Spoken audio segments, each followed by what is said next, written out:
মুন্সিগঞ্জে মিথ্যা মামলায় জড়ানোর অভিযোগে ইউপি সদস্য নজরুল ইসলামের সংবাদ সম্মেলন। বিস্তারিত থাকছে এস এম নাসিরুদ্দিনের প্রতিবেদনে।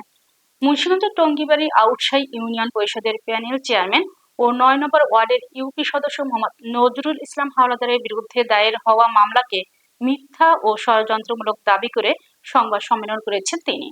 মুন্সিগঞ্জ প্রেস ক্লাবের সাংবাদিক শফিউদ্দিন আহমেদ মিলনায়তনে আয়োজিত সংবাদ সম্মেলনে তিনি লিখিত বক্তব্যে অভিযোগ করেন, একটি কুচক্রী মহল দীর্ঘদিন ধরে তার বিরুদ্ধে অপপ্রচার, চরিত্র হনন এবং মিথ্যা মামলা দিয়ে হয়রানি করে আসছে। ২০১৬ সালে জনগণের প্রত্যক্ষ ভোটে এবং ২০২১ সালে পুনরায় বিপুল ভোটে ইউপি সদস্য নির্বাচিত হন। জনপ্রতিনিধি হিসেবে পাওয়া সম্মানী ভাতাও তিনি বিভিন্ন ধর্মীয় ও সামাজিক প্রতিষ্ঠানে দান করে আসছেন বলে দাবি করেন।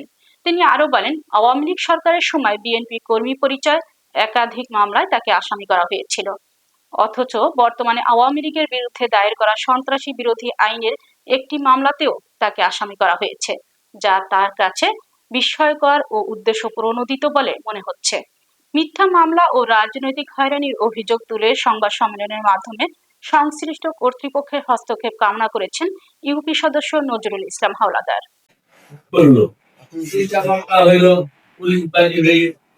এবং পাবলিক বাটিতে ৩টা মামলা করতে এই যে মামলার কাগজ দেখেন, একটা মিজানুর রহমান সিনহা ১ নম্বর আসামি, আমি ৮৫ নম্বর আসামি, মোট ৮৮টি লোকজন মিলিয়ে ১৬৫ জন লোক।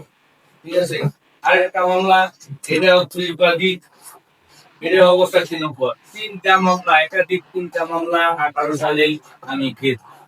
আমি বাড়িতে আসতে বাইরে আমি ৩ মাস নির্বাচন চলাকালীন ধরে নির্বাচনের মধ্যে ৩ মাস বাড়িতে আসি নাই, যেহেতু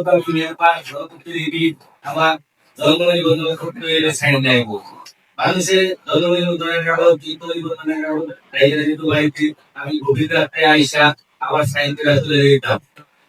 এইভাবে এই মামলাটা ১৮ সালের মামলা এখনো চলমান আছে, কিন্তু আমার এই ১৮ সালের অনেক নির্যাতিত হয়েছি। আজকে দামি নির্বাচন ২০২৪ এখানে আমার এখানে খেলাধুলি করছে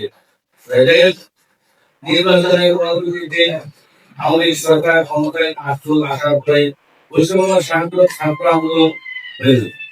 এখন আন্দোলন ১৮ তারিখের পরে আরো শিশু তখন আমার তো অনেক ঘুরতে ছিলাম, আমি আন্দোলনে চলে গেলাম। আমার বাড়িতে বিছানা হয়ে